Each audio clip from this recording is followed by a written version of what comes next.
Good day mga idol. Share ko sa inyo mga idol kung paano ito gagawin. Itong Doritos, kita nyo mga lods, pasasarapin natin to mga idol.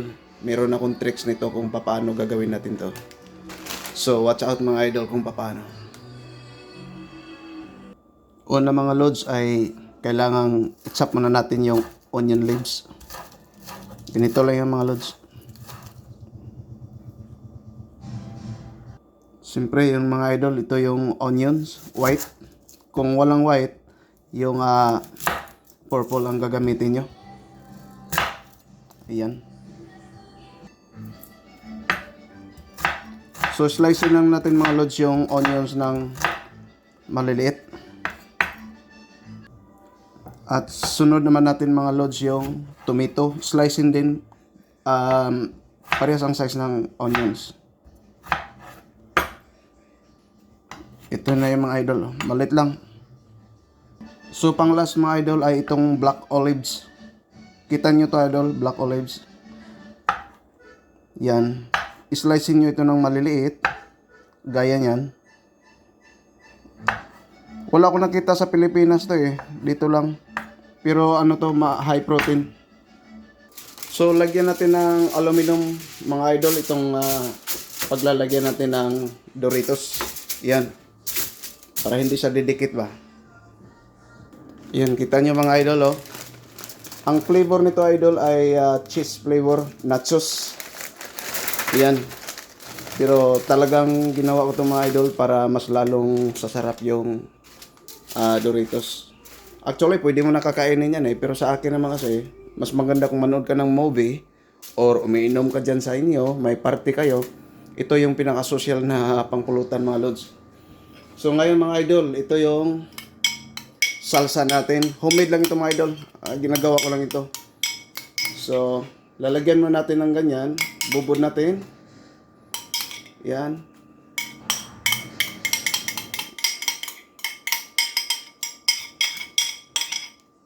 Yun mga lods. Alright. Pagkatapos yung mga idol ay lalagyan natin ng cheese. Ito mga idol oh. Mozzarella to mga idol, yung white cheese. Damihan natin ng cheese para pag nag-melt yan, yummy kayo. Ayan. Alright mga lods. Siyempre ilagay na natin mga idol yung chopped onions, tomato. Yung damihan natin ng tomato. And then itong onion leaves, scallion or ang tawag to sa atin, sibuyas dahon. Ayan. And then ilagay natin mga idol itong black olives. Ay itong black olives ay makikita na yata itong klaseng prutas ay nasa Greek. Yan mga lods. At siyempre haluan natin ng oregano.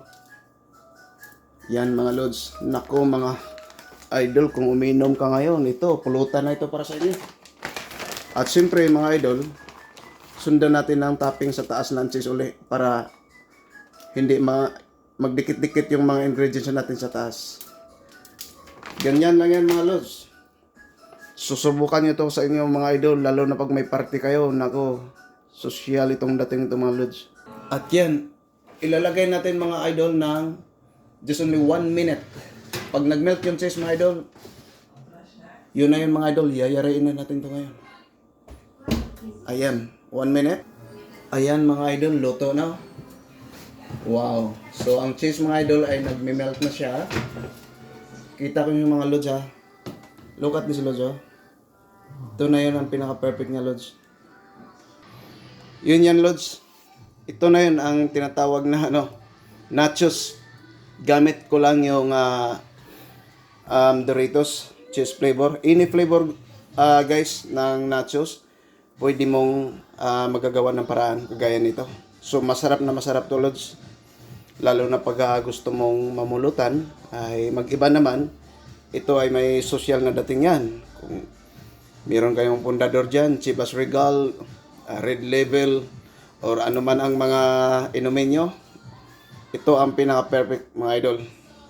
At siyempre, kung gusto niyo mag-watch movie or family movie, ito rin ang pinaka-perfect mga lods. Kaya yan, subukan niyo mga idol na gagawin to sa bahay niyo at sishare niyo sa inyong pamilya. Siguradong matatakam sila. So kung magustuhan niyo itong mga lods, yung itong ginagawa natin ngayon ay paki-like and share naman para malalaman din sa mga kababayan natin na meron tayong kakaibang tricks na pwede nating gagawin. At kung meron naman kayong negosyo, pwede nyo itong gagawin mga idol. Napakasarap po ito. At mahal na mahal itong mga idol dito sa Canada. Ayan mga idol, that's it. And to everyone, to all of you guys, have a nice day and God bless you all. Bye-bye. Ayan, kumain na sila mga idol. Ito na yun. Dire ka mag-start sa top. Dire, like this. Not in the bottom line, okay? Ate, how's the test? It's good. Wow. Can you call with Kuya? Ayan. Galing pa sila sa school. Kaya ayan, nilutuan ko sila ng may snack nila. Ate, say hi.